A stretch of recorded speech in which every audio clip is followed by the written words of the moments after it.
Vamos ahora a platicar sobre la hernia discal y la radiculopatía, ¿no? Que muchas veces están de la mano en totalidad, ya que en muchas ocasiones la radiculopatía justamente es ocasionada por una hernia discal. Puede presentarse prácticamente a cualquier nivel de la columna vertebral. Sin embargo, es muy frecuente, ¿no? Por ejemplo, en columna lumbar. Esto entendiendo y la lógica de que es la zona que más peso va a cargar de toda nuestra columna, ya que está cargando el peso a partir del nivel que estemos hablando hacia la zona ascendente, ¿sí? O sea, todo el peso de ahí hacia arriba de nuestro tronco. Es una zona de movilidad importante y que suele sufrir alteraciones posturales muy marcadas. Por ejemplo, el sedentarismo actual en el que vivimos, en el cual pasas horas y horas y horas sentados en una oficina, pero además no solo sentados, sino con mala posición y sin el cuidado o higiene de columna, ¿no? De estar reparando de manera frecuente, pues eso genera alteraciones importantes a nivel estructural. Esas alteraciones importantes a nivel estructural, vamos a buscar primero una imagencita, ¿no?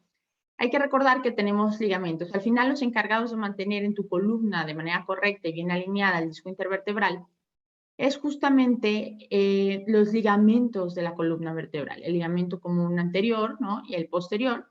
El posterior en especial es el que va a evitar que tu disco vaya hacia atrás y entonces pueda tocar justamente ya sea la raíz que estamos viendo en esta imagen, como estoy señalando, o en su caso incluso el cordón, ¿no? El cordón de la médula.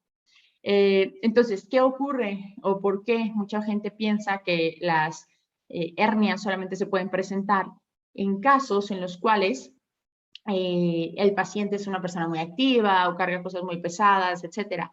Pero en realidad también en muchos casos se presentan en pacientes muy sedentarios. Esto porque si tú tienes una mala postura al permanecer sentado durante bastantes horas del día y estás tendiente a la flexión constante, esa flexión constante está generando una fuerza compresiva anterior que como consecuencia va a generar un desplazamiento posterior del núcleo que va a aumentar la tensión de las fibras posteriores y además a favorecer un deslizamiento posterior también del disco intervertebral. Por lo tanto, al ir la fuerza hacia atrás de tu disco intentando desplazarse a posterior, está generando una demanda mecánica de tu ligamento posterior o común posterior, limitándolo o frenando para no seguir yendo hacia atrás. Pero cuando esto se sostiene en el tiempo, por supuesto que la capacidad de tensión y de resistencia que va a tener tu ligamento, eventualmente y progresivamente va a ir cediendo. Al ceder pues empieza a favorecer la presencia de una protrusión o, en su caso, de una hernia, como lo vamos a ver ahora. Ahora vamos a entender el concepto, qué sería de manera clara una hernia y qué es de manera clara una protrusión. Una protrusión salida del contenido discal dentro del canal raquídeo del agujero de confusión. Entonces, bueno, su aparición es consecuencia de la pérdida de elasticidad que caracteriza al disco intervertebral, como platicamos. Empezamos a tener a lo largo del proceso de envejecimiento modificación en la capacidad extensil y elástica que tienen nuestras estructuras, todas ellas. La extensibilidad hay que recordar que es la capacidad de elongarse sin romperse, mientras que la elasticidad es la capacidad de cambiar de forma y regresar a la forma original, independientemente si es a acortarse o alargarse, ¿no? Entonces, con el tiempo, como platicábamos, empiezan a afectar las estructuras estabilizadoras, como es el ligamento, además de que empieza a haber una modificación en la capacidad y resistencia de nuestro disco. Una protrusión, para poder entender un poco más claro el concepto, sería justamente, vamos a decir, que nuestras vértebras son dos panecitos de hamburguesa y el disco intervertebral es la carne. Cuando está sano, debe quedar justamente al ras. Y una protrusión sería que la carne queda desbordada ligeramente hacia afuera de ese ras, ¿no? Del pan, que serían los cuerpos vertebrales de los que estamos hablando. Entonces tenemos un aplastamiento, por decirlo así, en el cual el disco se sale de sus bordes y puede llegar a contactar o impactar con alguna zona. Hay diversas patologías o traumatismos, incluso el propio envejecimiento hace que los discos pierdan la elasticidad, como lo platicábamos, se pueden llegar a fragmentar. Un disco afectado puede desplazarse, ¿no?, de su ubicación habitual y puede comprimir estructuras nerviosas, generar sintomatología, prácticamente lo que explicamos ahorita, puesto de manera puntual en palabras. Bien. En cuanto al diagnóstico, ¿qué vamos a encontrar o qué vamos a buscar? La clínica de la exploración permite diagnosticar una hernia en el 80% de los casos. Los signos y síntomas que tiene tu paciente son muy claros. Prácticamente el estudio de imágenes para corroborar o confirmar lo que estás encontrando a nivel clínico. Sin embargo, estamos hablando del 80%, no del 100%.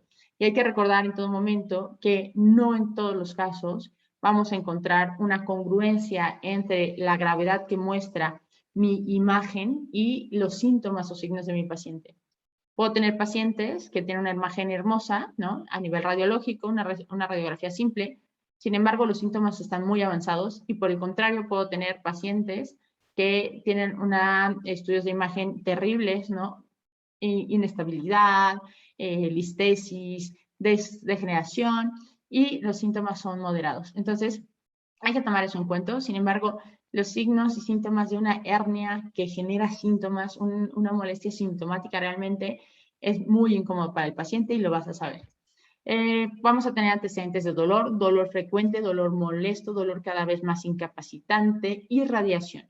Irradiación, recuerda que la diferencia entre la irradiación y el dolor referido es que la irradiación es un dolor que corre a través de un trayecto nervioso, mientras que el dolor referido es un dolor que va a ser inespecífico. ¿En qué sentido? En que no sigue un trayecto nervioso particular.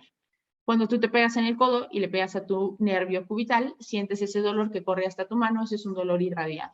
Y por el contrario, un dolor de punto gatillo que presionas y se va a una zona específica, a veces no sé, encuentras un punto gatillo en trapecio y sientes dolor en la zona del occipital, es un dolor referido, no sigue un trayecto nervioso, sin embargo hay patrones a seguir, justamente que han estudiado Travel y Simons, ¿no? A través del tiempo, que estudiaron en su momento y que nos indican hacia dónde suele referirse el dolor, pero es un dolor diferente.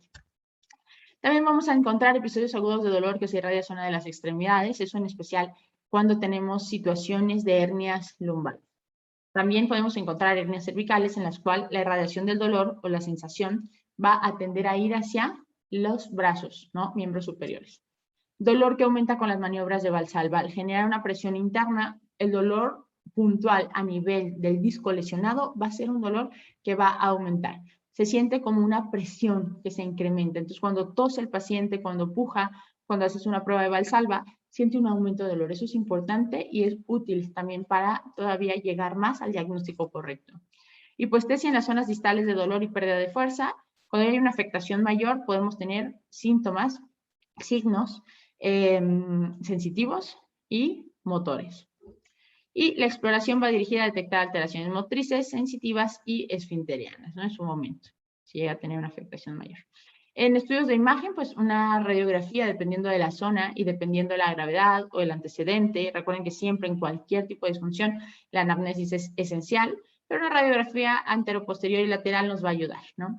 En la anteroposterior podemos apreciar qué tanto espacio se tiene, también zonas de desgaste, esclerosis subcondral y si tenemos algún tipo de, pues, mal posicionamiento vertebral principalmente o alguna alteración en la alineación como puede ser una escoliosis. Y en la lateral pues vamos a ver si hay algún desplazamiento, una listesis, inestabilidad, falta de congruencia, ¿no? En la curvatura natural de nuestra columna, rectificaciones, hiperlordosis, hipercifosis en cualquiera de los niveles de columna, entonces me va a interesar, ¿sí? La resonancia magnética sería en este caso una prueba de elección, o la prueba de elección, porque bueno, vamos a visualizar justamente el disco intervertebral, la extensión y la estructura que pueda estar afectando o no, ¿no? La diferencia es que en la radiografía, evidentemente no tenemos capacidad de ver el disco intervertebral, pero sí el espacio, ¿no? Entonces, y todo lo que platicamos en estos momentos, si yo veo demasiado disminuido un espacio, ya estaré esperando que tenga una afectación a nivel de disco. Sin embargo, sí, la resonancia magnética es la única que me va a mostrar cómo está el disco, qué tan protruido o lesionado está. La electromiografía va a confirmar el diagnóstico clínico de radiculopatía, porque en una electromiografía tú vas a encontrar de manera puntual qué nervios son los que están afectados y están teniendo una alteración en la conductividad, ¿no? Aquí se puede apreciar una imagen, ¿no? De cómo tendríamos prácticamente, ya está seccionando la parte inferior, que sería ya más la zona de caudequina, ¿no? Pero aquí vemos cómo hay afectación prácticamente en todos los discos que ya están empezando, ¿no? A salir, empezando a tocar, ya no se ve respetado el límite, aquí también se ve bien claro, se ve deformación, se ve afectación en las vértebras que se alcanzan a apreciar. Hay tres conceptos interesantes a identificar y a entender la diferencia entre ellos. Tenemos la fisura discal, la protrusión y la hernia, ¿no? La fisura se produce un desgarro en el anillo fibroso. La forma más típica de esta fisura es la fisura radial, y en la que el desgarro es perpendicular a la dirección de las fibras. En la protrusión se va a caracterizar por la deformación del anillo fibroso como consecuencia del impacto que ejerce el núcleo. Diferencia, fisura es una pequeña, por decirlo así, rajadita o lesión que se presenta, mientras que la protrusión es una deformación. Y la hernia es cuando hay una ruptura del anillo fibroso en totalidad, con la consiguiente salida del núcleo, ¿no? Entonces ya sale el núcleo, prácticamente se rompe en totalidad todo el anillo fibroso que está conteniendo al núcleo, y este sale, ¿no? Eso es la hernia. Protrusión, deformación, y fisura, una pequeña lesión, una pequeña ruptura. Esta imagen, bueno, me parece bastante buena, porque podemos apreciar justamente cómo se encuentra desde mi anillo fibroso el núcleo pulposo. El núcleo, acuérdense que es indispensable en la distribución de cargas y en el buen funcionamiento mecánico, y hacia posterior vamos a encontrar justamente dónde está nuestra médula, pero no solamente nuestra médula, sino las raíces nerviosas que salen de esta. Si tenemos un escape o una protrusión en alguno de los sentidos particulares y empieza a tocar estos cuando vienen los síntomas pues distales, ¿no? O los síntomas periféricos, que entonces ya nos está hablando de que está tocando el sistema nervioso, que sería esto que se observa en esta zona. Sale la hernia, ¿no? Tenemos una ruptura del disco en el cual se va el núcleo hacia una de las zonas, empieza a comprimir la raíz nerviosa y es cuando se genera el síntoma. Dependiendo del nivel que tengamos, evidentemente, si es a nivel cervical, si es a nivel lumbar, pues los síntomas se van a presentar en diferentes zonas. Nivel dorsal, nivel cervical, nivel lumbar. Dependiendo del nivel en el que se genere la ruptura, son los síntomas particulares que vamos a tener, y de ahí la importancia de poder hacer una revisión correcta de los dermatomas para tener una idea mucho más clara del nivel de lesión o al menos la que está generando mayor afectación. La columna cervical está diseñada para sustentar poco peso y permitir una gran movilidad de la cabeza. Es bastante habitual que en esa zona predominen los cuadros degenerativos, también denominados cuadros de afectación espondilótica, ¿no? Por el contrario, a la altura de columna lumbar son más frecuentes las hernias discales, ya que esta zona de la anatomía está diseñada para soportar una gran carga y tiene menos movilidad.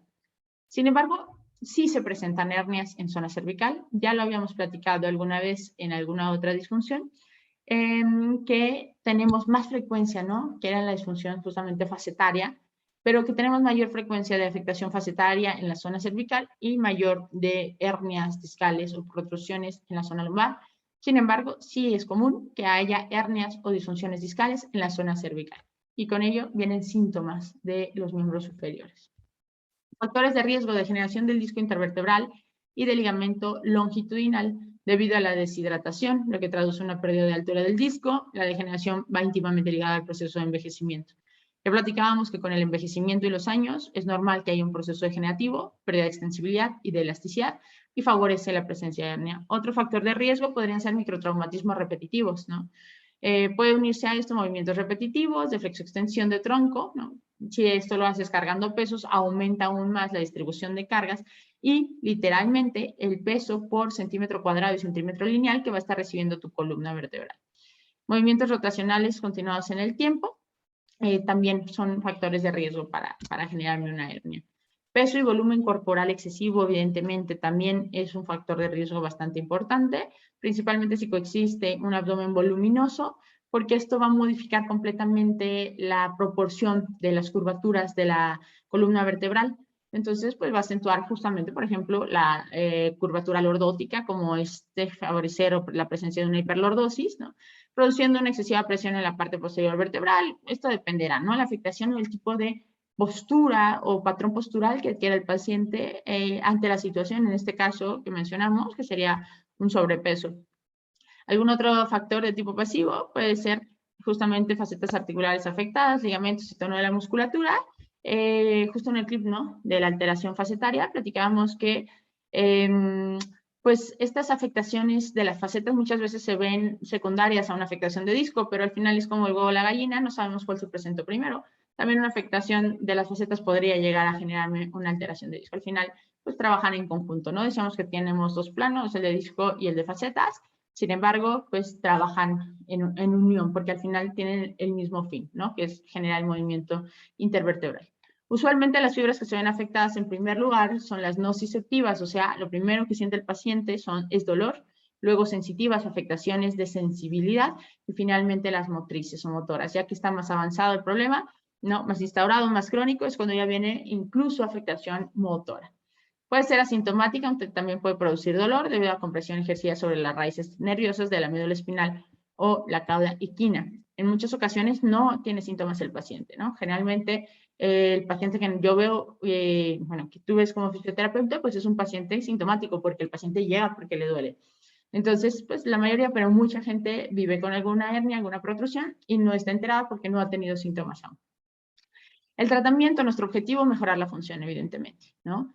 Ya ahí lo interesante será ver si el paciente tiene necesidad de someterse a un proceso quirúrgico o no, de la mano con un traumatólogo ortopedista, pero independientemente del momento, nuestro objetivo será buscar una mejora o una analgesia adecuada para disminuir el dolor del paciente y eso nos va a empezar a recuperar función.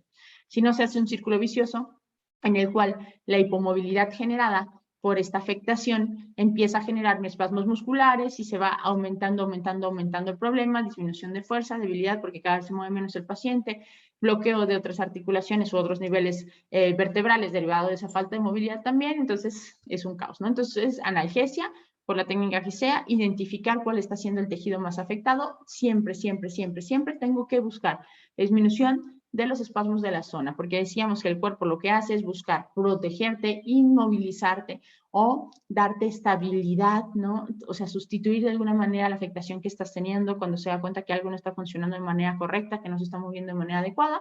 Entonces, bueno, hay que tratar la zona de los espasmos musculares, como la técnica que tú prefieras, no sé, masaje progresivo, podemos utilizar, función se acaba muy bien en las zonas de lumbalgias, ¿no? En este caso no es que mejore o que cure la hernia, simplemente al disminuir el espasmo muscular de manera súper marcada y la verdad es que muy eficientemente disminuye el síntoma del paciente y da libertad para trabajar de mejor manera.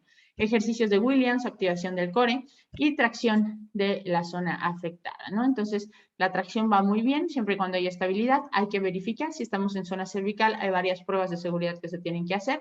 En zona lumbar es un poco menos riesgoso, pero igual se tiene que tener la consideración, ¿no? De la estabilidad, por ejemplo, si necesitamos o no solicitar algunas radiografías dinámicas justamente para ver que hay estabilidad para poder aplicar las técnicas, etcétera, pero suele irles bastante bien. Ya en una etapa un poco menos aguda o de menos dolor, de dolor más controlado, pues podremos trabajar ejercicio terapéutico para empezar a reintegrar al paciente a pues sus actividades, ¿no? Independientemente de cuáles sean.